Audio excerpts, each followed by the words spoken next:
Hey everybody, welcome to Lantern Year 7 of the Innistrad campaign on the Mana Leak. I am John as always, and we are fighting a level 2 White Lion. You'll notice on the hunt board, it's starting on the other side of Overwhelming Darkness. Perhaps we'll see what that's about today. That's, I'm sure, fun. We have Chandra in blue, the Red Fist, with a full set of leather armor plus a bone axe. We have Elspeth in red. She is our bow person with a bow and a cat arrow, which I forgot to reset, and a lion skin cloak and some bandages. While I'm working on that, I'll point out that Gideon is in green. He's our fist and tooth guy with a full rawhide set and a king's spear for after he gets that proficiency point, and Liliana, our swords person with full rawhide set. So obviously this is going to be a little bit of a longer hunt because I need to go through more spaces to get to that white lion. And we've seen how the white lion moves during the hunt step. It may actually move backwards, hopefully forward, so we don't have to go through overwhelming darkness. But things can happen. I do have to set my app up as I forgot to send us out on a level 2 white lion and depart, which should have healed us all up. Taking a quick look, it does look as though it healed us all up, although I've got to do some temporary boosts here. Gideon has a temporary boost for evasion. Liliana has a temporary boost to evasion thanks to some rawhide bonuses. I don't believe anybody else has any other bonuses like that. Scratch that. Chandra departed with +2 insanity thanks to the creepy mask she's wearing. And otherwise, I do believe we're all good. Quick refresher for myself. I don't believe anybody got any new fighting arts that will change much in these phases. Not really. We'll keep in mind that some people have some role modifiers in the hunt phase. Let's send Chandra in. She did great last week. She finds a lion sculpture. A crudely arranged effigy stands before the survivors, decorated with small metal trinkets, human fingers, and stuffed with dried tall grass. Their quarry's sculpture confounds the survivors. The survivors gaze at the arrangement, attempting to glean the substance of the White Lion's bizarre inhuman intelligence. Each survivor gains +1 understanding and +1 insanity. Chandra is up to 7 insanity. Elspeth is up to 17. Gideon up to 1. Liliana up to 3. Everybody gets understanding. So that's 6 for Chandra, 5 for Elspeth, 6 for Gideon, and 5 for Liliana. Nobody triggers any story events. Let's roll a random hunt event. Is the last part of that card. 95. Hunt event 95 is Grim and Frostbitten. There is a dead stillness in the air. The atmosphere becomes thick with worry, and the survivors carry on nervously. A bitter, evil cold sets in, and there is no shelter. The survivors huddle together for warmth, shivering loudly. Unless a survivor has armor gear at each hit location, they lose quarry monster level survival. So that is everybody except for Elspeth. Elspeth only has head and body. So this is something new. We've frequently seen monster level brain damage, monster level damage. That's always been 1. This is a level 2 monster, so Elspeth is going to take 2 survival. So she's going to go down to 2 survival, which isn't great. But let's head on with Elspeth doing the next lion hunt. Sea of golden grass, fields of golden grass lay ahead. The event revealer may choose to avoid the plains and roll twice on the hunt event table before moving on the hunt board. Otherwise, each survivor gains +1 courage and the event revealer rolls on the table. So what happens here? Their quarry was stalking in the grass. Begin the showdown immediately. The monster ambushes the survivors. The survivors circle the tall grass, lost, roll on the hunt event table, or move the white lion 1 space forward or backward. I think we're good. I think we're good to roll on this. Each survivor gains +1 courage, and then we'll roll on that table. So Chandra gains a courage up to 4. Elspeth gains a courage up to 2. Gideon gains a courage up to 1. Liliana gains a courage up to 1. And then we roll on the table. That die is gone. We roll on the table. It's a 10. So you pick up the trail. Choose to move the white lion 1 space forward or 1 space backward. We'll move him forward so we don't have to do overwhelming darkness. Let's move Gideon into the blank spot. Hunt event 3.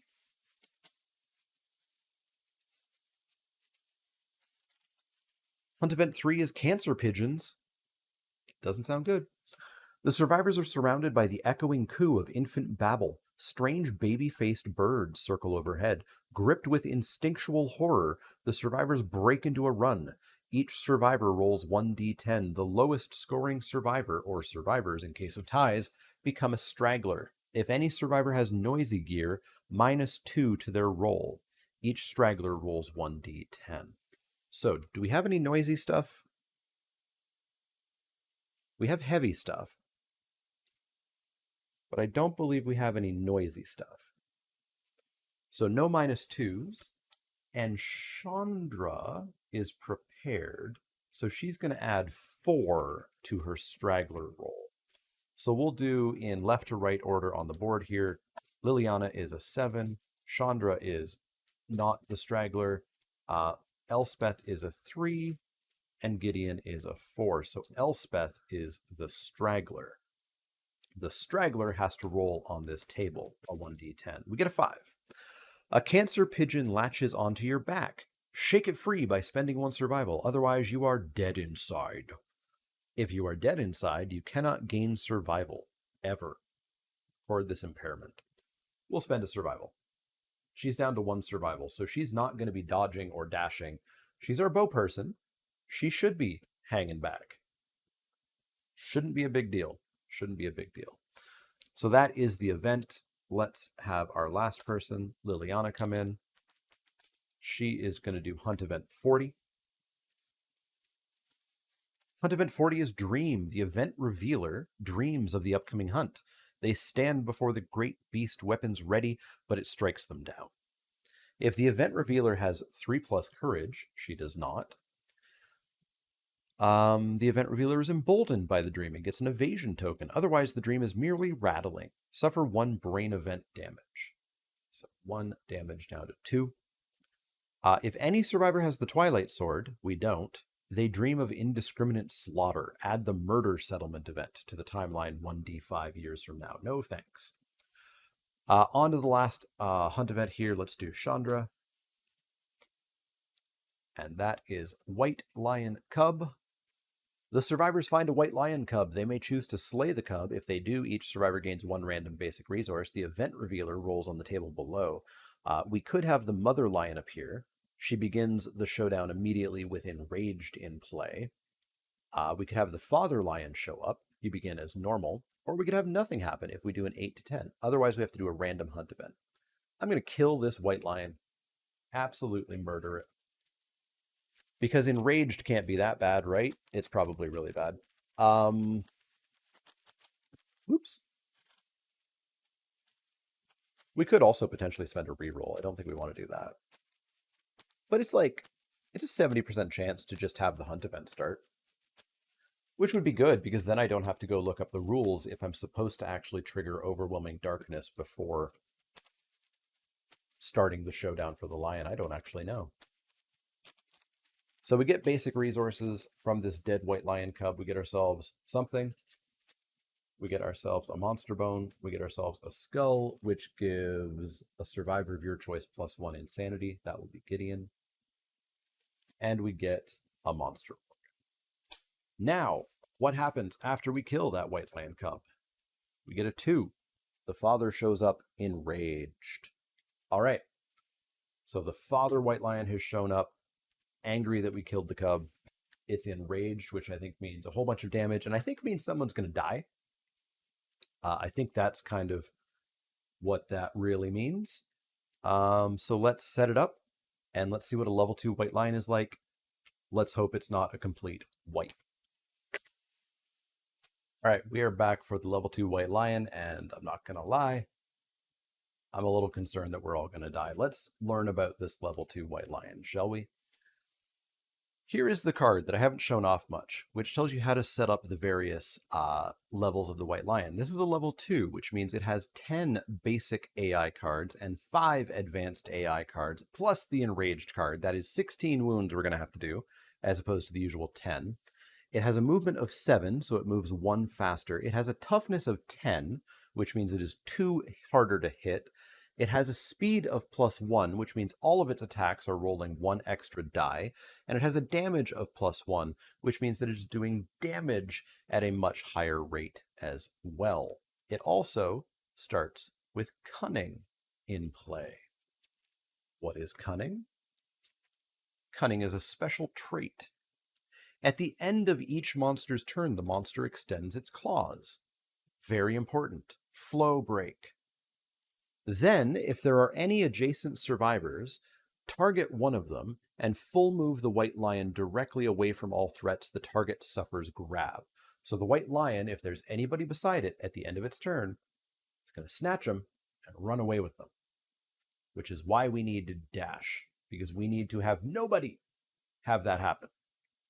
So we will be dashing as much as possible.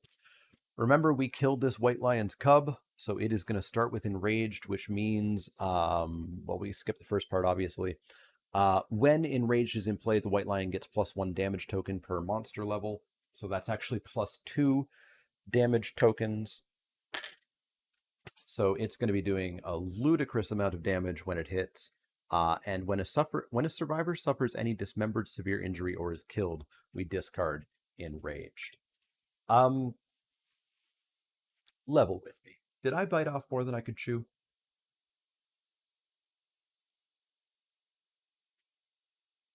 In the comments down below, let me know if you think anybody is going to live through this. Because my bet is no. We have, I forgot to put down the other bit of terrain. We have the pillars back again, which are 4 spaces from all other terrain, so they don't super matter.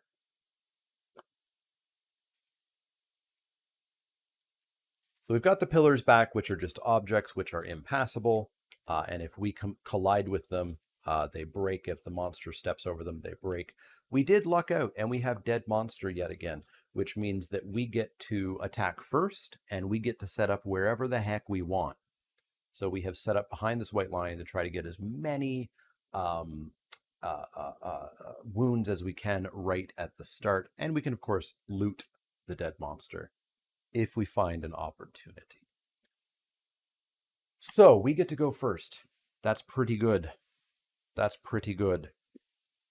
Let's begin with Elspeth trying to get that clawhead arrow to get us -1 evasion so that it's easier for us to hit the White Lion. So there's the clawhead arrow. We're going to flip that so that we know that if we have used it, it is a speed of 1. It is an accuracy of 6.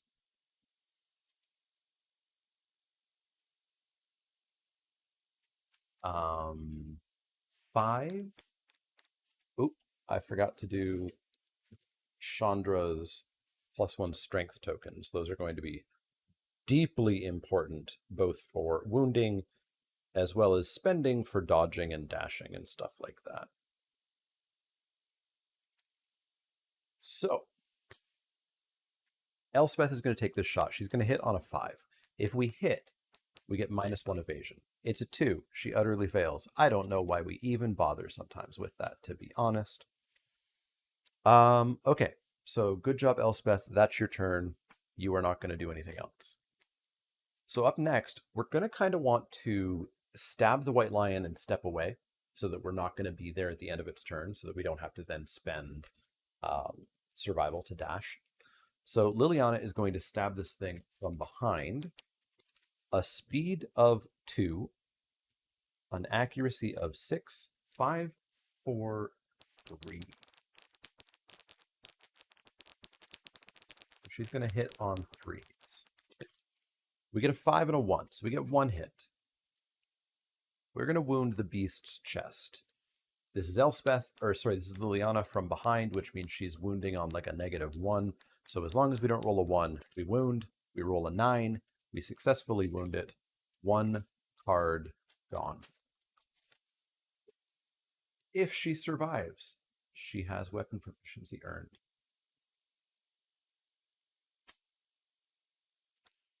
Up next, movement. She's going to step back. Up next is Gideon. He's going to attack with Fist and Tooth, speed of 2, accuracy of 8, 7, 6, 5. He gets 1 wound, wounding the beast's back. We're going to wound on an 8, 7, 6. Sorry, not an 8. No, not an 8. And in fact, Liliana would not have wounded on a -1 anymore. We actually need to. I think we rolled something pretty high. I think we rolled a 5. Liliana would have wounded on a 10, 9, 8, 7, 6, 5, 4. She would have wounded on a 4. So her wound was legitimate. Gideon is wounding on a 10, 9, 8, 7. Gideon is wounding on a 7. My God. Does this ramp up? Gideon is wounding on a 7. We get the 7. We successfully wound the beast's back. I don't know if the rewards are worth this. This is terrifying. This is absolutely terrifying. Gideon is then going to step back, and that's Gideon's turn. All we have left is Chandra, who has a full ability to dash, and she just has to not be beside the white lion at the end of its turn. So perhaps she should try to get in and smack it with the axe. Although that's going to be a hard hit with the axe, isn't it? So we're hitting on a 6. We're hitting on a 6, so it's a 50% chance. And then we're wounding on a 10, 9, 8, 7, 6, 5, 4, 3, 2, 10, 5, 2. It's a 50% chance to basically guaranteed get a wound. So we'll have her go 1, 2. Oh, that puts her out of the grass too. Yeah. She'll have a chance to dash. 1, 2. Single die, we're going to wound on a 6. We get the wound.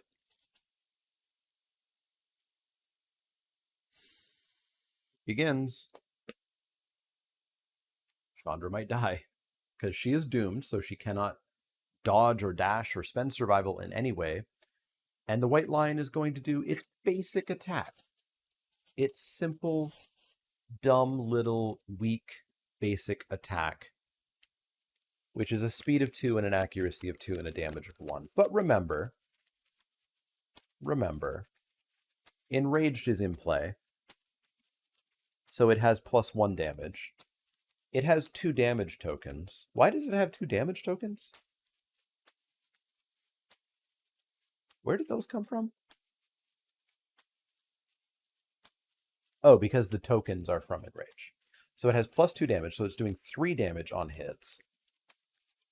And because it's a level 2 white lion, it has an extra +1 damage. So it's doing 4 damage on this hit. And a speed of 3. So it's rolling 3 dice. Kingdom Death Monster people. Is this worth it? Is this worth it? Are they just going to die? Are we going to start some brand new survivors next episode? So speed of 1, 2, 3. Accuracy of 2, 3. So 1 doesn't hit. So that's 2 hits that we cannot dodge, dealing 4 damage each to her body and waist. Has leather armor, so no more body leather armor and light damage. And Why do I have 4 points? Oh, I have a piece of cloth armor here that I should not have. Oh, actually, you know what? I didn't set up. Hang on. Hang on. I did not set up Chandra's gear grid in the app, so it does not know that she has a full leather armor set. Because this is actually not the worst thing ever. It's pretty bad, but it's not the worst thing ever. Because she has 4 in every hit location. Which means she doesn't even take light damage. She just loses all of her waist armor and all of her body armor. Okay, that sucked. Now begins the level 2 White Lion's very first turn. It is going to attack us with ground fighting. Is this the best possible thing to happen to us? This might be the best possible thing to happen to us. So ground fighting comes into play. We are no longer going to draw AI cards. If anybody activates in the zone of death, they are going to get attacked for a literal bajillion. So end of the White Lion's turn, it's going to extend its claws. Chandra is going to spend a survival to dash and get the ever-living hell out of there.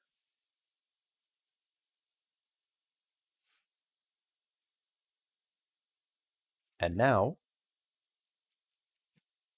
we are in infinite time. We are in infinite time to try to figure out what to do before we attack with Elspeth and her bow.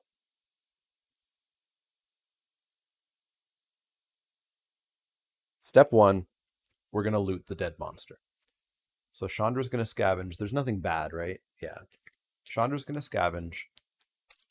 We get a 3. We find nothing. Archive the terrain.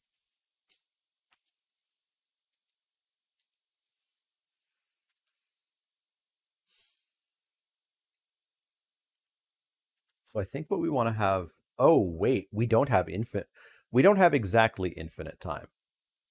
Because the White Lion is still going to take its turn, which means that it would still extend its claws. So we have infinite time so long as we don't end up ever adjacent to the monster.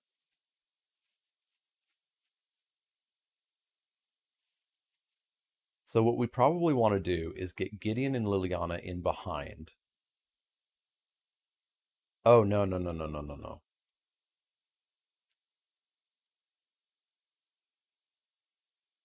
I guess we have to see if we can get ground fighting off first. And then think about what to do. Boy, this got complicated. Yeah, we have to shoot the lion. So we're going to shoot with the catgut bow. Speed of 2, we're in range, accuracy of 7, 6, and we get to reroll misses once. So we'll reroll that 4 into a 6, so that's 2 hits, which is going to discard ground fighting. And we'll say this is the start of a new turn. So 2 hits on...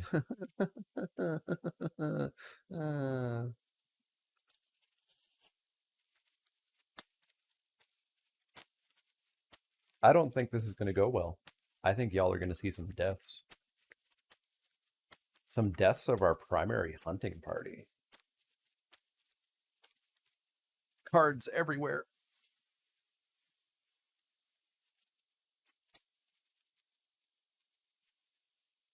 Okay, so the White Lion is doing its basic attack, targeting Elspeth, which is going to be a speed of 3 and an accuracy of 2, 4, 5, thanks to the grass and natural evasion.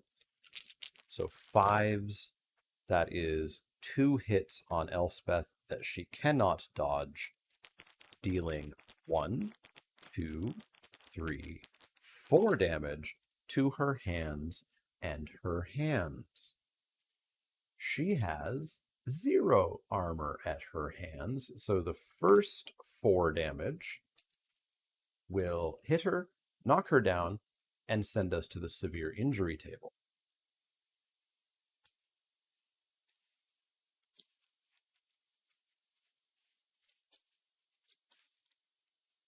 Rolling on the arms table, we hit a 7. Broken arm. An ear-shattering crunch, suffer -1 permanent accuracy. Not good for our bow person. I guess I don't have to do this because if I record this in the app, it automatically does it usually, right? Broken arm. Yes, took away our accuracy. And -1 permanent strength. Gross. This injury is permanent, can be recorded twice, gain a bleeding token. She has Rageaholic, so she has suffered a severe injury. She is going to do the Frenzy Brain Trauma, which is going to be 1d5 Insanity. So 6, 7, 8. That's going to be +3 Insanity. She has 20 Insanity. She gets +1 Speed token. She gets Ignore Slow, +1 Strength token. She cannot use her fighting arts, so she will no longer be using Timeless Eye. She wasn't anyways. She can't use weapon specialization, so she won't be re-rolling the bow misses. Can be gained multiple times, and she can't spend survival. So no dodging anyways, which was fine. She was already basically out of survival. However, the second 4 damage is going to be another severe injury. Critical, we hit the dirt. The blow sends you sprawling, and you're knocked down. Not bad. Not bad.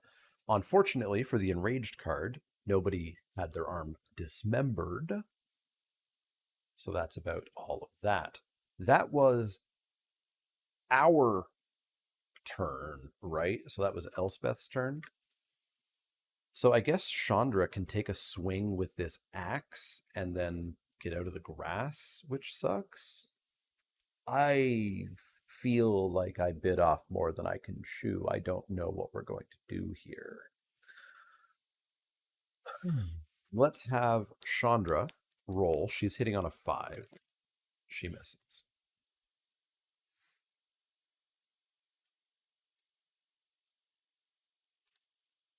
Let's then have her. How far can she go? She can move 5. 1, 2, 3, 4, 5. I mean, she could run into that grass. Sure. 1, 2, 3, 4, 5. Okay, that was Chandra's turn. Liliana's turn. Step 1, she's going to spend a survival to encourage Liliana or Elspeth to stand up. Roll the die. She gets that survival back. That's the important part. Step 2, she's going to try to damage this thing. 1, 2, 3. She is going to roll Bone Blade. Speed of 2, accuracy of 6, 5, 4, 3. She gets 2 hits. We need to get 2 wounds here. Unfortunately, one is the impervious main, one is the scapular deltoid. She gets to roll her wound before determining where we hit. We're wounding, I think, on a 5, we figured out. 10, 6, 5, 4. 10 toughness. -4 is 6. -2 is 4. We wound on a 4. Oops. We wound on a 4. So we will choose the scapular deltoid. We successfully wound the scapular deltoid. Now we tried to wound the main. We wound on a 4. Yay, but it's not a critical. It doesn't matter on the main. And then I think we'll have her stay there rather than dash away now. She can dash away during the next attack, I think is the better plan. Gideon, 1, 2, 3. Gideon could actually come down here and attack with the spear. It means we're not going to get the fist and tooth effects going, but so be it. So he's going to attack with the spear, which is a speed of 2 and an accuracy of 6, 5. So we're going to wound on 5 with the spear. 6 and 6, that's a double wound. Wounding the paw and the flank. I think I'm happier with the flank being the first one that we go for. So we're going to wound on a 10, 9, 8, 7, 6, 5, 4. Yeah, we're going to wound on a 4. So wound on a 4, we get a 2, so we fail to wound the flank, no reaction. Now we go for the paw, we wound on a 4, we get an 8, we successfully wound the paw. That's Gideon's turn. That's Liliana's turn. That's everybody's turn. Lion's turn. Nobody's dead yet. The lion's attack is simply claw. Closest target facing in range, why that happens to be Elspeth. So this is going to be a speed of 3, an accuracy of 2, 3, 4, 5. We get a 10, a 5, and a 7. That's 3 hits on Elspeth. And she can't spend survival, so it doesn't matter. Doesn't matter. All right. Y'all ready to see somebody die? So this is going to be 4 damage. 4 damage for the first hit. Body.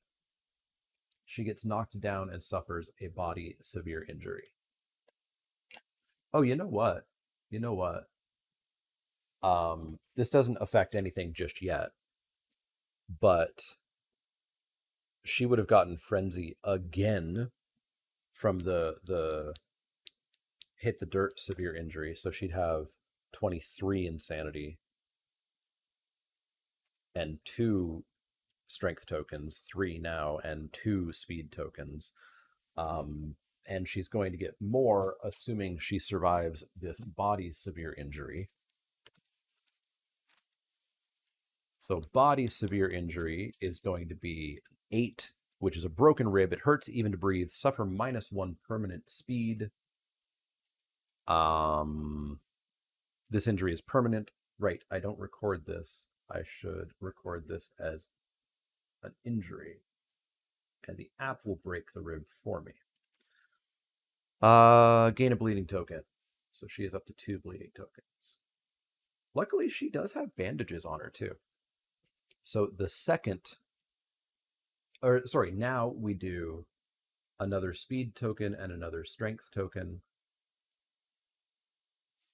because of frenzy, and she's going to gain 2 insanity up to 25. The second hit is going to be to the body as well. The upside is that is just a single severe injury roll. And that one is an 8, which is another broken rib. Oop. I broke her leg instead of breaking her rib, it seems. Broken rib, second broken rib, which is going to be another bleeding token up to 3. She's going to frenzy again, gaining 4 insanity up to 29. Getting another speed token, getting another strength token. And then her final 4 damage here is going to be to, shockingly, the body. And this body roll is going to be a 5, which is a destroyed back. Hi, sounds like me. A sharp cracking noise.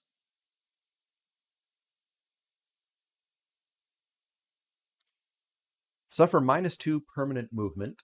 So she can now move. Why did that one not record? App is definitely not consistent, and I need to get into the habit of seeing what should change, not changing it, recording the injury, and then seeing if it changed or not. So -2 permanent movement. Because it's definitely been taking away her speed.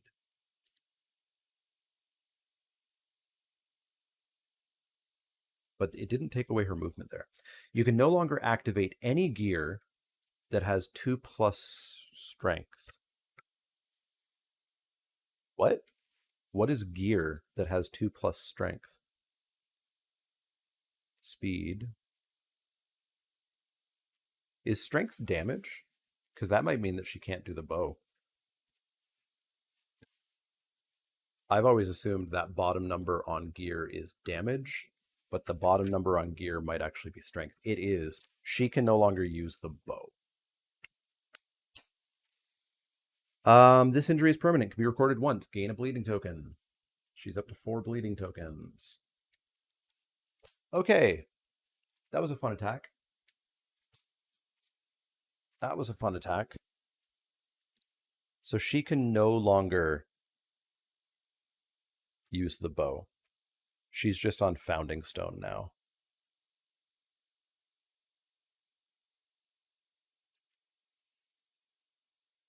Gross. Okay. End of the White Lion's turn. If anybody's adjacent to it, they're going to get grabbed. So Liliana is going to spend a survival to dash. She does not get to save that dash point, and she'll jump back one. Um, Liliana has to encourage Elspeth to stand up. She'll roll to see if she keeps that point. She does not. Oh, no, never mind. We won't bother doing that because Elspeth cannot dash. So, oh my god.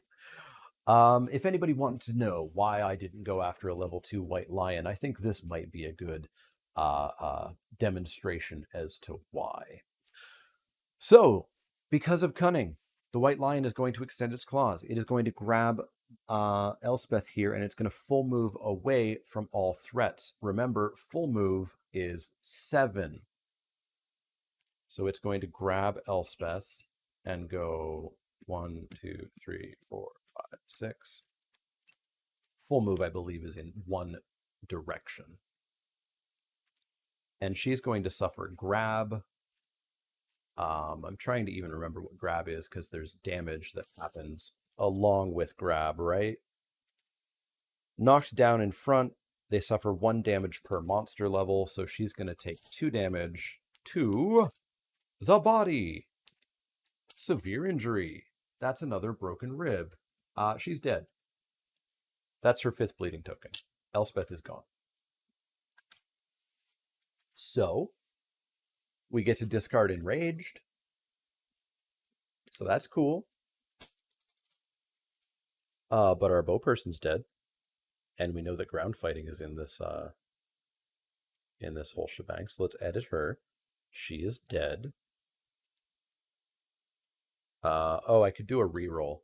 Yeah, she's got a lifetime reroll, so we may as well use it.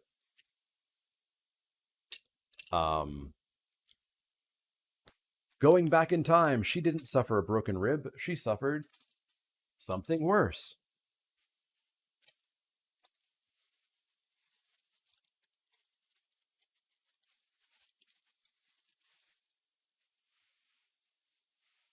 She suffered a gaping chest wound.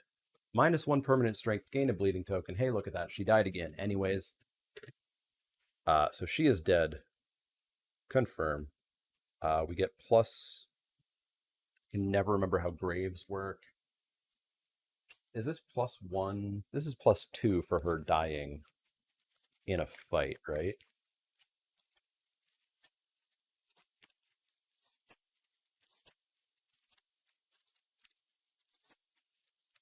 App developer, if you're watching, explain the graves bonuses on this screen. Dies during the showdown, so we're going to get +2 endeavors at the end.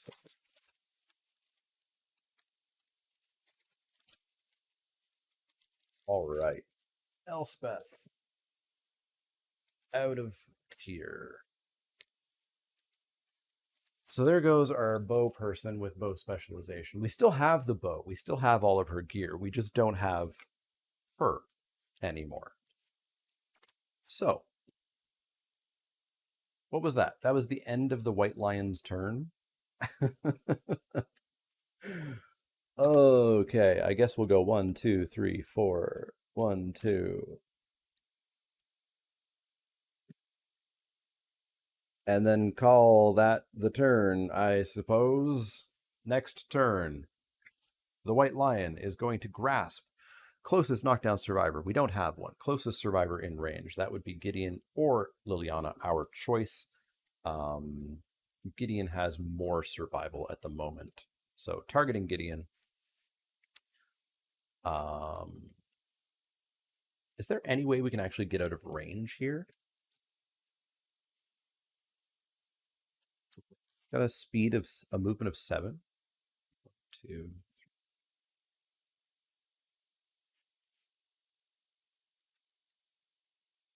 I think we can actually get out of range. Because Gideon can go 4. And then the white lion goes 1, 2, 3, 4, 5, 6, 7. Yeah. Yeah, Gideon's gonna. I mean, this doesn't really help. That doesn't really help because then we don't have good attacks.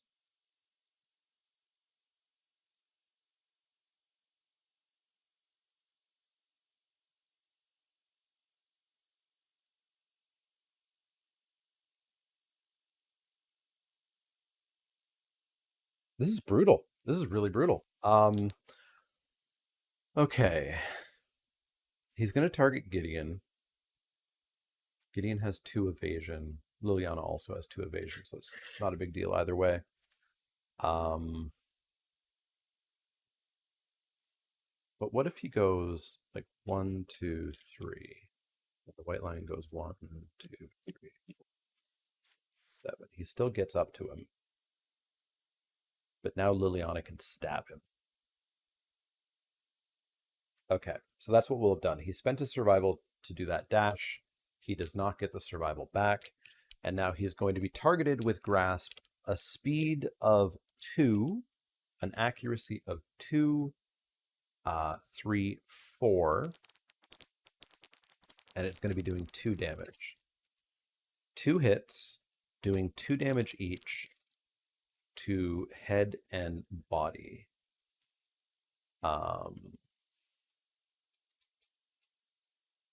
So we'll dodge the head. Costs 1. And he does not keep that survival. And then we've used dodge, so we can't dodge the body shot. So the body shot's going to be 2, putting him down to 0. And then, hey, would you look at that? It's Grasp again. He's going to full move away from all survivors. 1, 2, 3, 4, 5, 6, 7. Having Gideon knocked down in front, which will deal monster damage to a random location. 2 damage to the body, which is going to be heavy damage, knocking him down. He's already knocked down. So that's the white lion's turn. End of the turn, he's going to grasp.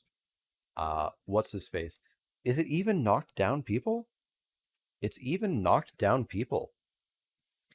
That is super brutal. So Liliana is going to have to tell Gideon to stand up. Spend a survival to encourage. She keeps that survival. Gideon has stood up. No, we don't have to do that. We can't do that because Gideon had already dashed. Good God. Okay. So white lion full moves. Gideon takes 2 damage to the body. Severe damage to Gideon's body.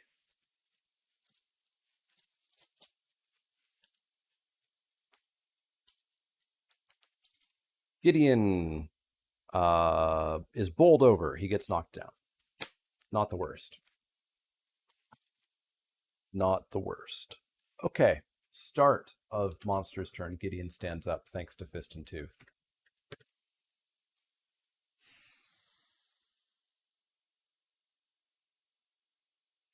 Gideon just heroically tries to stab this thing with the spear. Speed of 2. Accuracy of 6. 7. 9 and a 9. That's 2 hits. We hit the tail. This has a reflex of running forward. And the back, which has a failure of running forward. Gideon is going to wound on a 10. Minus 3, minus 3. So Gideon's going to wound on a 4. We get a 6. We successfully wound the beast's back. Once again, we are going to wound on a 4. We wound the beast's tail. The beast runs straight forward.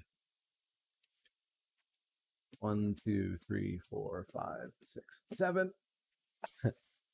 Let me stand up and put Gideon face down once again in front. taking 2 damage to, I'm going to bet, the body. The hands, that's fine. He's got 2 arm, or had 2 armor. Okay. So that was Gideon's turn. I don't think there's much that Liliana and Chandra can do. They could hurl some founding stones at it, but like, that's what? That's 2 wounds? That doesn't do anything. That's our turn. That's our turn. No. No, because Liliana has Rawhide Headband. She can look at the top 2 AI cards. We have Chomp and Vicious Claw. So Chomp is closest threat, which is not Gideon. Vicious Claw is random survivor in range. The only person in range is Gideon, so we want Chomp on top.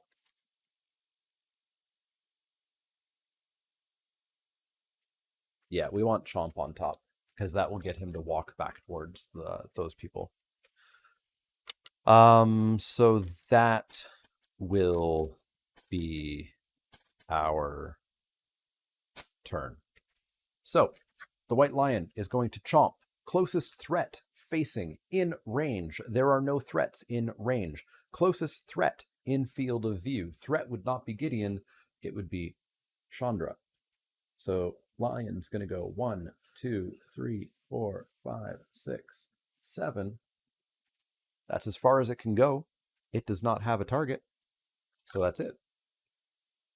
I guess start of the monster's turn. Gideon could have stood up. He could also stand up now. So Gideon simply does not have the movement to get in there. So there's not much he can do. So he will spend his action to do Cat's Eye Circlet to look at the top 3 hit locations, revealing no trap cards, which is nice, and only 1 failure reaction. Let's put the failure reaction on the bottom. Let's put those away. Back on top of the deck. Gideon, 1, 2, 3, 4, 5, 6. Gideon will go 1, 2, 3, 4. Hopefully not become the target, but so be it. And then Lily will use the headband to look at the top 2 AI cards. We still have Vicious Claw, which is random survivor in range, and Combo Claw, which is closest threat facing in range. So I would probably prefer Combo Claw so that it targets Chandra, since she's in the grass. I guess you can't see that. So let's put Combo Claw on top. So that's Lily's turn. Chandra. Oh, you know what? We're going to go back to those 3 hit locations, because we could get automatic critical wounds by throwing Founding Stones. We could have a -1 accuracy token.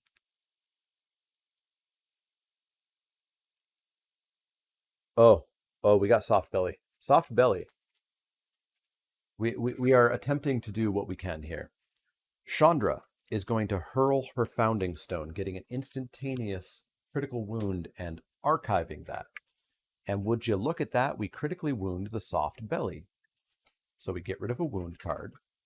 And this is a persistent wound. First off, we gain a random White Lion resource. Shuffle this up. I will say, as I was setting up for this, I thought maybe I should have hunted an antelope, because we actually want a lot of bones for the weapon crafter. We get a random resource, which is white fur. And then persistent injury, organ trail. The White Lion's intestines hang from the wound on its gut, dragging on the floor. At the start of every monster turn, before it draws an AI card, roll 1d10. On a 1, the monster gets a wound. So we potentially can just have wounds falling out of this thing now. Now that's everybody's turn. On to the monster. Let's roll for the organ trail. No luck. And we get Vicious Claw. Didn't I want... Oh, no.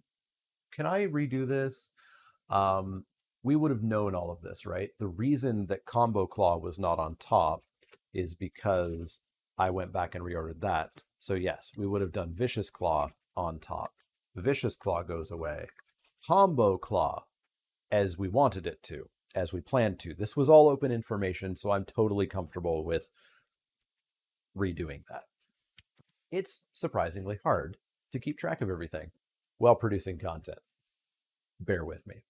Combo Claw, closest threat facing in range. Why that happens to be Chandra. 1, 2, 3, 4, 5, 6. So this is going to be a speed of 3.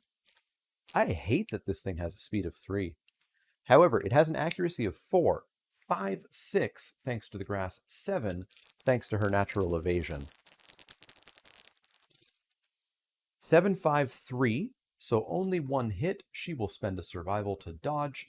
No hits happen, which is good, because if this attack deals damage, draw another AI card.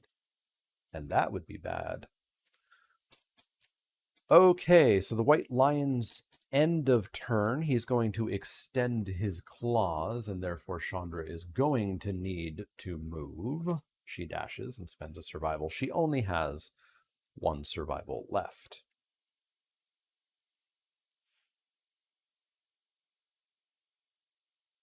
This is so hard. This is so hard.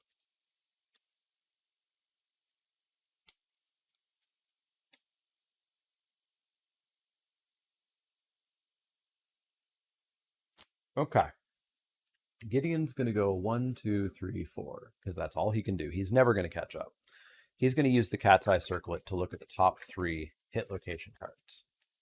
No trap cards. And again, we have some Founding Stones.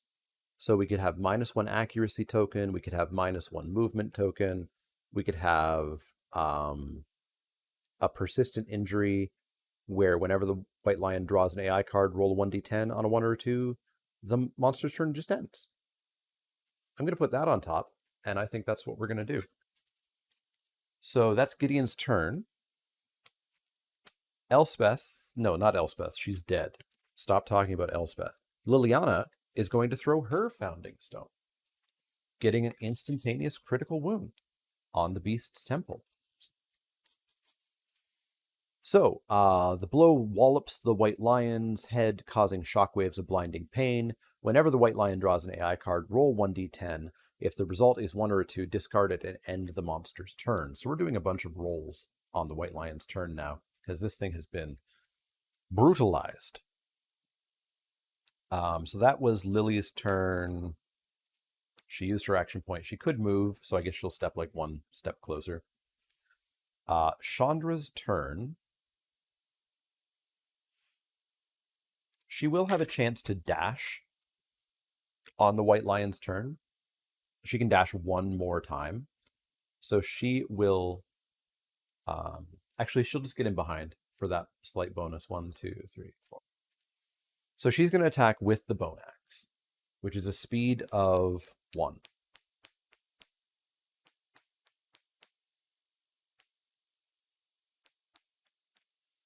Accuracy of 6. 5, 4, because she's in behind. 3. No, 4. She doesn't have accuracy.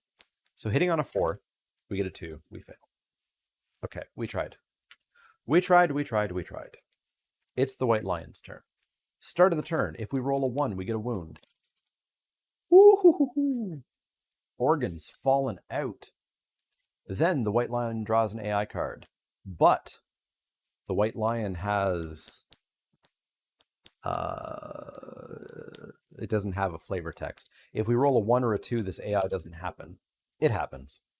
Revenge. Last survivor to wound in range. Chandra failed, right? Yeah, Chandra failed, so it was Liliana. So Liliana is going to get targeted.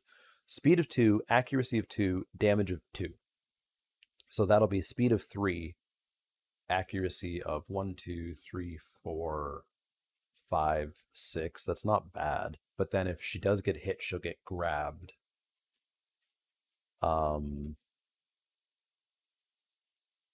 She could run away, but I don't think that's going to do anything for us. I don't think running away does much. So she'll get targeted. White Lion's in. speed of 3, accuracy of 1, 2, 3, 4, 5, 6. 2 5s and a 10, so only one hit. It doesn't matter where that hit's going, we're dodging it. Spend a survival. Roll to see if we get it back. We get it back. And we dodged that. Okay. There are 7 AI cards left. 2 of them are moods. Whoa. Let's see what we can do. I think Liliana has to be... Oh, sorry. End of White Lion's turn. Lily is going to need to dash so that she is not adjacent. We'll roll. She gets the survival back.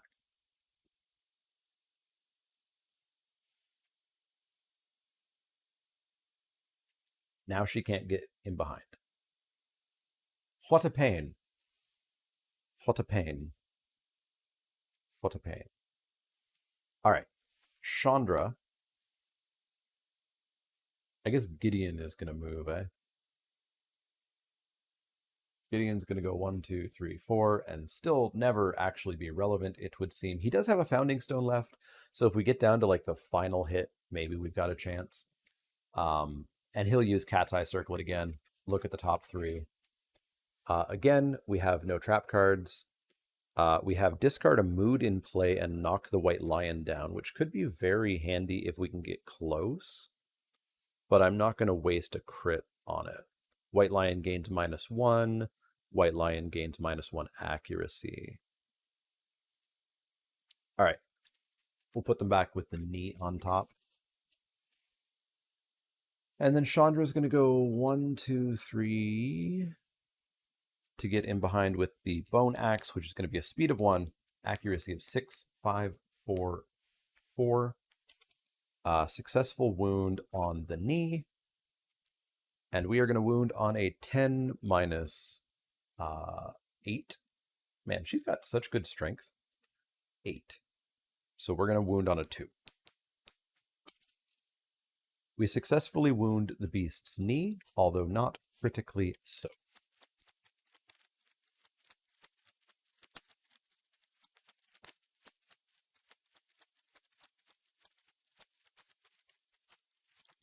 Goodbye, AI card.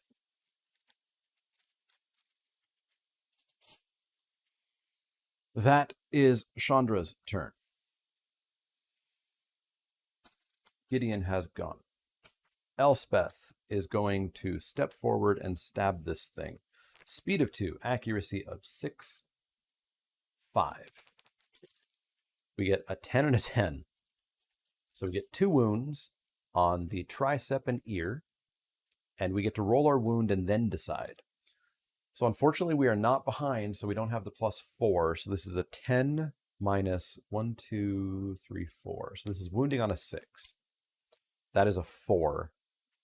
So it's a failure either way. So we could have the White Lion jump back, which would cancel hits, or we could have Lily take a basic action attack. We will have Lily take the basic action attack, which is going to be a speed of 3, an accuracy of 1, 2, 3, 4, 5, 6. That is 2 hits, dealing 2 damage each. 2 damage to waist and legs.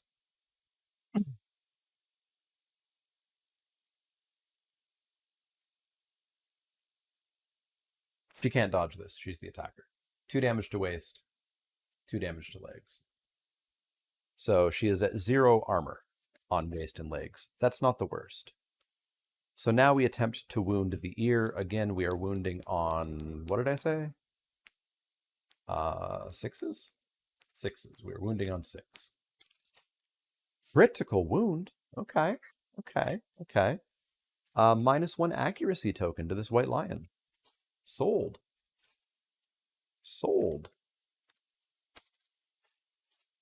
It's going to hit us a little bit less easily. That's everybody's turn. Let's see what happens. So up first, does the white lion drop another organ? The white lion does not drop another organ. The white lion draws ground fighting. Does that actually happen? No, that doesn't happen. We discard it and end the monster's turn. At the end of the monster's turn, Liliana is going to have to use dash to step back, and she does not keep the point. Chandra will spend her final dash, or her final survival, to also not get grabbed. You know, I wonder, at the end of each monster turn,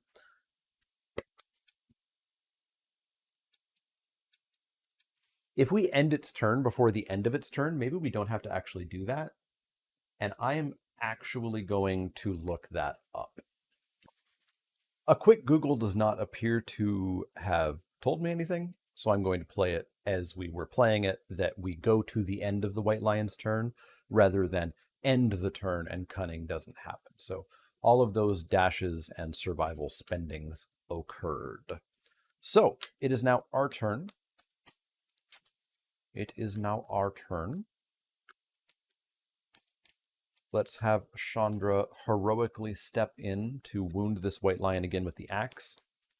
She has wounded with the axe, so if she lives, she'll have proficiency. Gideon has not wounded with fist and tooth. Gideon has not wounded at all, I don't think. She's going to attack with a speed of 2 and accuracy of 6, 5, 4, 4. She wounds on a 4. She hits the 4. We get ourselves the fleshy gut. She's going to wound this thing on a 10 minus 8. She's going to wound on a 2. We get a 4. We successfully wound the fleshy gut. And then that is going to be her turn. Gideon could dash in. Actually, no, Gideon has a spear. Gideon has a spear. He can reach. He can reach. Speed of 2, accuracy of 6, 5. That is 1 hit with the spear to the beast's brow. No idea how that reach is working. And he's going to wound on a 10 minus 6. He's going to wound on a 4. Whew, gets the 4. So that is a successful wound. With a reaction of snarling, the monster swats at its attacker. The attacker suffers -1 brain damage, down to 1 insanity, and perform the basic action targeting the attacker. This is unfortunate, because the white lion is going to step on Chandra. It's going to send her... That's going to cause knockback, right? Yeah, I'm pretty sure that causes knockback. So she's going to get knocked flying backwards. I think like 5 spots or so.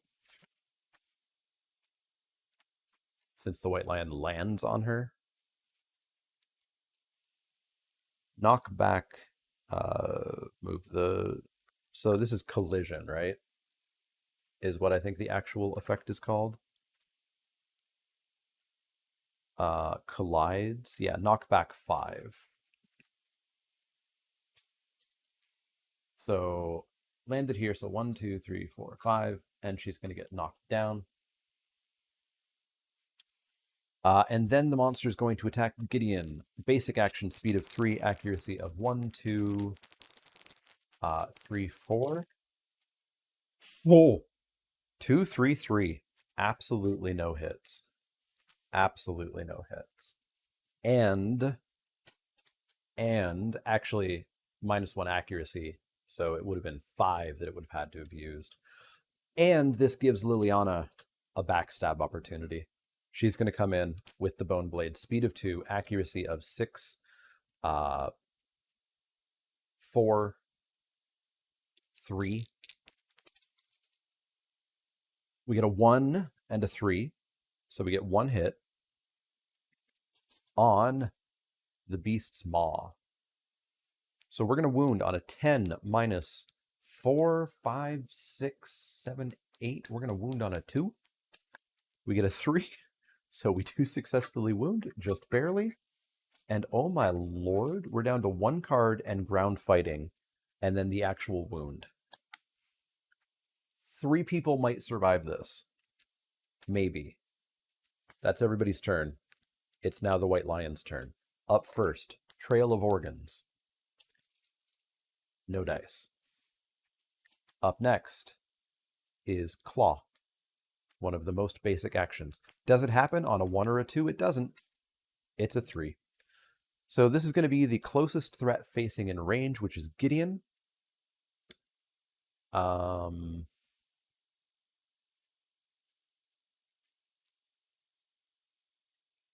Gideon cannot dash into the grass.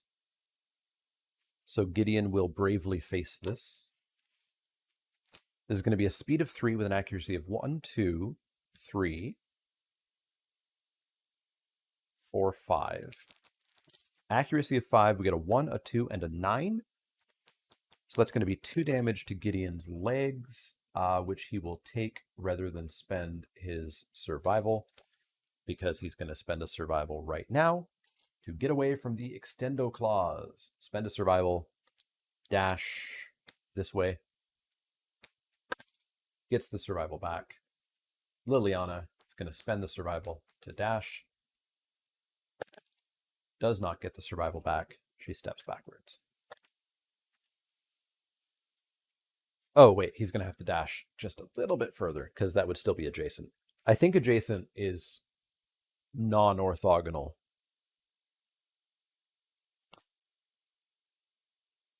I'll have to look that up too. Let me know in the comments below. That's the easy way to do it. Okay. Chandra can stand up because she was knocked down at the start of that turn. Chandra's not going to do much, though. We are going to have Liliana continue the assault from behind. Speed of 2, accuracy of 6, 7, 8, 9. Nope, I went the wrong way. Accuracy of 6, 5, 4, 3. Hitting on a 3, she gets a 10 and a 7. So that's 2 hits from behind on the femur and the hand. So we get to roll our wound first and ask questions later. We're going to wound on a 2, I believe. 4, 5, 6, 7, 8. Yep, we're going to wound on a 2. We get a 9. Let's do the one that has a failure reaction. So no failure reaction. We shuffle up the deck. One of these is ground fighting, which would not be the worst thing in the world to draw.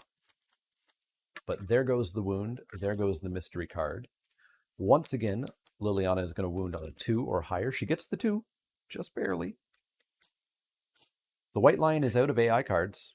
The White Lion is down to a single wound.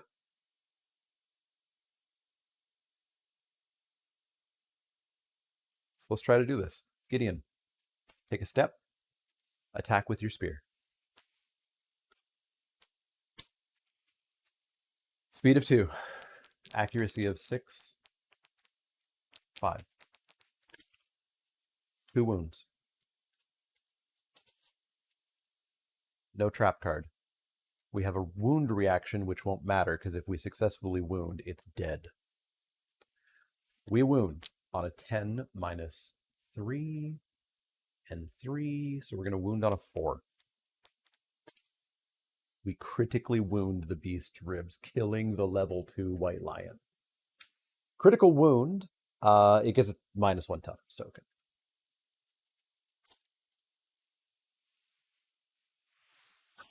We did it. We killed the White Lion, but what did it cost us? What did it cost us? Now, when the White Lion level 2 dies, we get so many more resources, so many more bonuses. We get 4 basic resources, same as usual.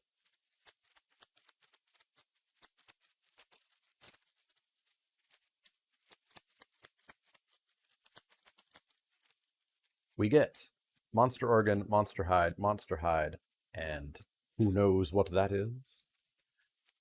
But boy, would you look at this, we get ourselves 6 White Lion resources instead of 4. We get lion testes, we get curious hand, we get lion claw, we get sinew, and we get great cat bones. In addition, we do get +2 hunt XP, which gets us more towards like more fighting rewards, but also gets us more towards retiring. So that's not great. I guess that's why it doesn't give us XP at the end of our hunts, eh? So Chandra did wound with the axe. She is going to get proficiency. Gideon did not wound with fist and tooth. Liliana did wound with sword a lot. Thanks, Liliana. We are going to limp ourselves back to the settlement phase. See you for that. All right, we are back. So we have set up. The survivors have returned. We have healed returning survivors, removed tokens, do not remove gear. We've got our endeavors. We get 5, 2 for the dead Elspeth and 3 for the returning survivors. So now it is time for us to update the timeline by doing our settlement event for the year, which is Acid Storm. I feel like we've had Acid Storm already too, haven't we? Yeah, we had Acid Storm in year 4.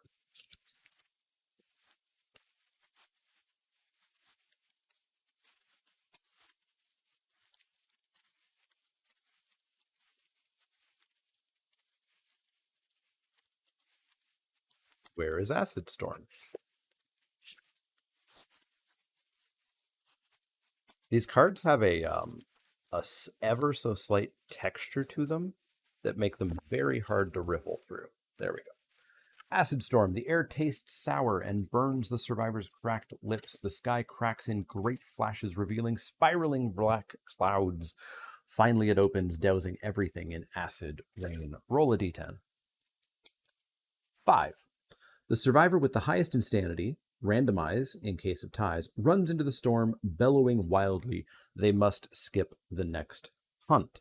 Well, that would have been Elspeth with like 30 insanity. But it's going to be Chandra, which is unfortunate because she was doing some work. So she is going to skip the next hunt. Also, we'll get back to that in a second. I forgot to give people their proficiencies they would have gotten. So Chandra just got axe proficiency. So let's find out what axe proficiency is. Or specialization, rather. So when attacking with an axe, if your wound attempt fails, you can ignore it and attempt to wound the selected hit location again. Cool. That'll be handy when she's allowed to go out for a hunt again. And then in addition to that, everybody got their hunt XP. So Chandra gets +2 hunt XP, which ages her up. So we're going to have to do her age roll.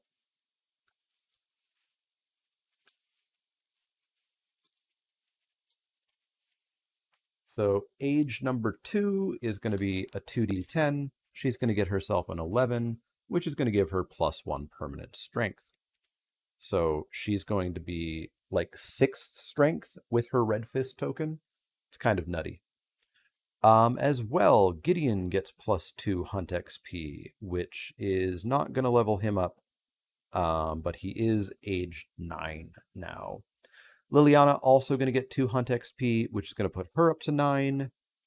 Not quite aging her. So Acid Storm has some lingering effects. We cannot do any music endeavors, which is fine. I don't think we have any music endeavors. And we get +2 to all of our art endeavors, which we don't have any art endeavors. We can do Acid Storm exercise if we have nightmare training. We can do Acid Storm distillation if we have cooking. We have none of those. So that settlement event is gone. That's not all. We do have to do the Hooded Knight again. Remember when the Hooded Knight showed up a few years ago? Killed 2 people and left? Well, the Hooded Knight is back.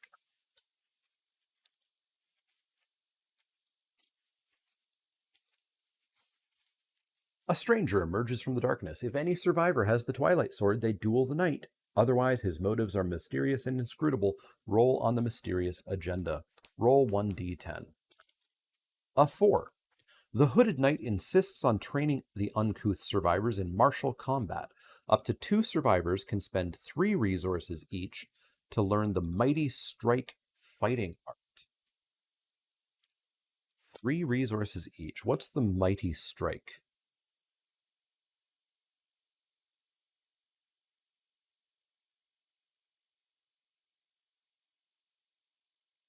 Mighty Strike is on a perfect hit. We've been talking about perfect hits. Gain +2 strength until the end of the attack. Now, Gideon has Timeless Eye, which means his perfect hits are 9s or 10s. He's definitely going to do it. And we'll spend Monster Hide.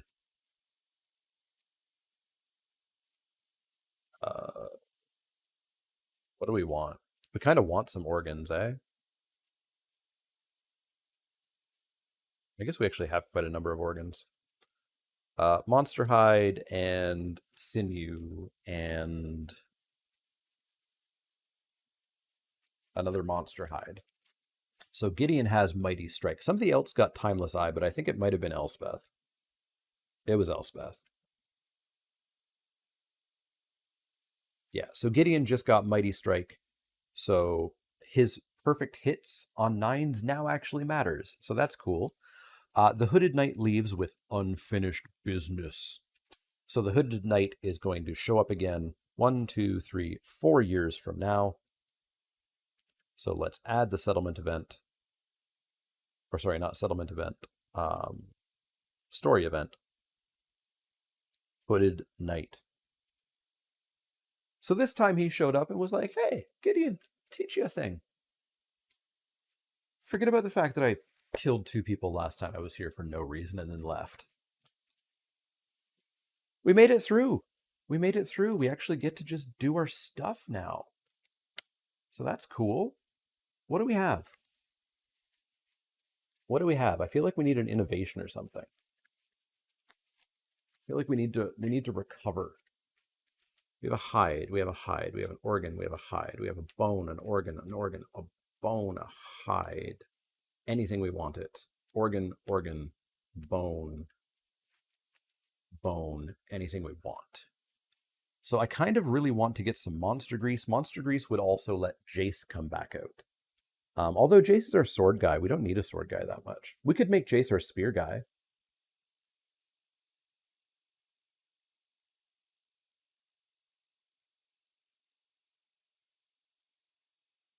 But I think we are going to do that with some organs here. The weapon crafter, that's what I wanted to look up. So we have Chandra, who is still our axey person. So she could get a counterweighted axe.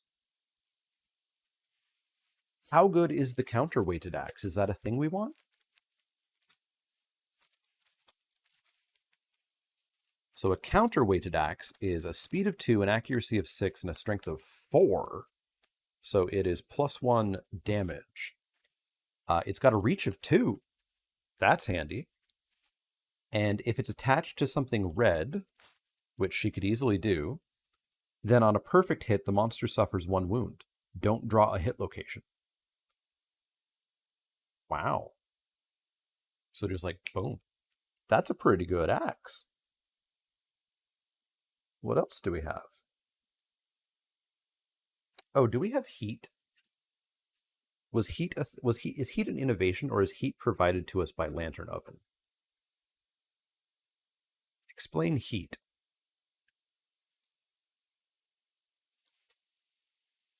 Let me check Lantern Oven.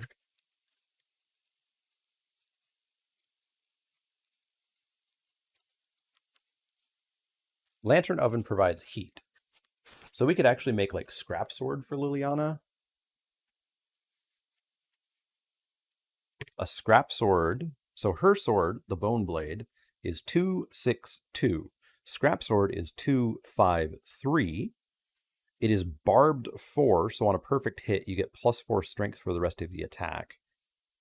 And if you have red, blue connections, it gains deadly. So yeah, I think we're going to make some people some weapons. So what that says to me is that we need to set aside some stuff to determine how much monster grease we can make. We want to make a counterweighted axe. That is going to be 2 bones, monster bone, skull, a hide, and an organ. So there's Chandra's fancier axe.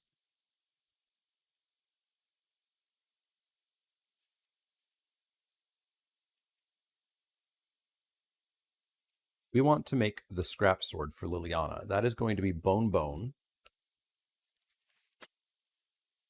I will use question marks for that because claw and cat bone are typically useful.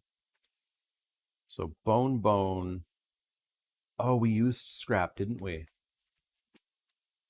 So we can go scrap diving. We can go scrap scavenging.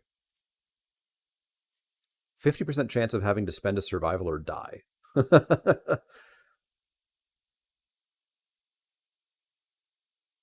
All right, I want to get some scrap so that I can hopefully make a sword. So at the bottom of the weapon crafter is the ability to scrap scavenge. So we're going to send somebody who has a bunch of survival, so it doesn't matter, who hasn't really used their survival. Tezzeret Machine Man. Tezzeret Machine Man is going to spend an endeavor to roll a 1d10, and he gets a 3. He dies unless he spends a survival. He'll spend a survival. I really need this scrap. We're going to try it again. Tezzeret Machine Man rolls a 4. He dies unless he spends a survival. I need this really badly. He spends a survival. I said I need this really badly. That was an 8. That was an 8. That was an 8. We get a broken lantern.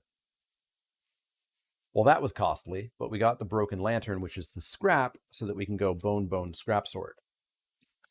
So I'm going to spend all of that stuff to get the scrap sword for Lily and the counterweighted axe for Chandra.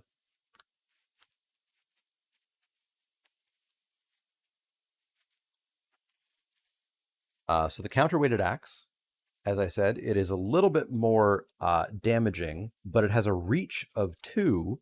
And if we connect it to a red thing, which we have on Chandra's gear grid, then on a perfect hit, there's 1 instant wound, once per attack. So we will move her Curious over to put in the axe. It is now connected red to red, so we do get that bonus. Although she's not going out on the next hunt, which is kind of a pain. And we'll set that bone axe aside. Liliana's scrap sword is going to come in.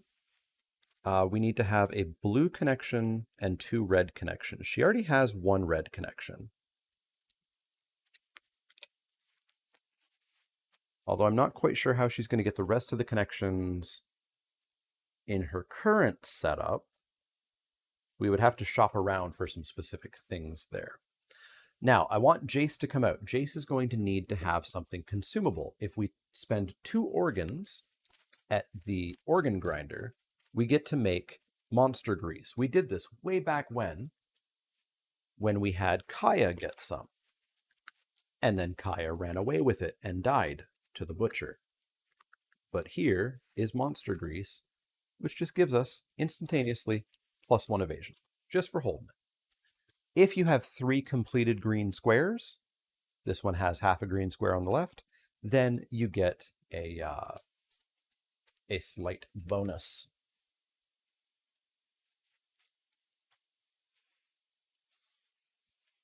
So I guess the difficulty here is going to be that Jace is not going to be able to be our bow person. We're going to need to start training a new bow person. So I will give this evasion bonus to Liliana for now.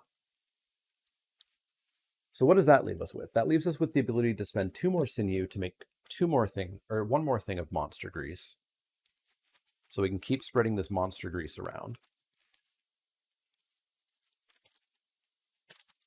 And we can give some monster grease to Gideon. And that leaves us with some hides, some bones, and we have some stuff in storage as well. It was all white lion resources, if I remember correctly. We have a hand, a tail, a testes, and we also have a monster hide kicking around.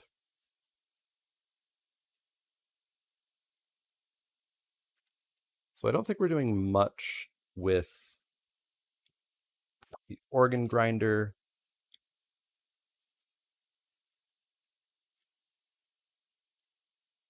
We could try to make Jace our shield person and then have him use the sword as backup. Because shields aren't two-handed, right? They are not. And what do we need? We need a leather, bone, and hide. So if we spend an endeavor to make a leather out of the hide that we have in storage, and then we spend a hide, and we spend a great cat bone, we now have a shield, which we will have Jace use. So the shield's pretty cool because just by having it in your gear grid, you add one armor to all of your hit locations. You can also block one, so you spend an action to ignore one hit the next time you are attacked. Lasts until your next act. You cannot use block more than once per attack. As well, this is a weapon. It's very hard to hit because it's a speed of 1, an accuracy of 8, and it only does 1 damage. But if you can get up to Master, then you can just have people carry shields, and it lets them just go kind of nuts on having armor in places. It's great for survivability.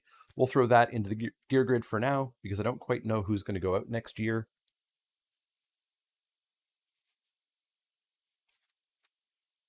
And I don't know what else we need. Can we make some bandages? We have hides laying around. Where are bandages made? Surely at the skinnery, yeah? Bandages just cost 1 hide. We could make bandages for everybody.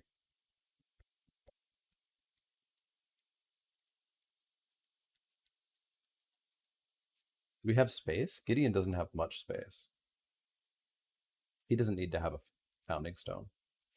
Yeah, we'll spend the 3 least valuable. So let's go hand, and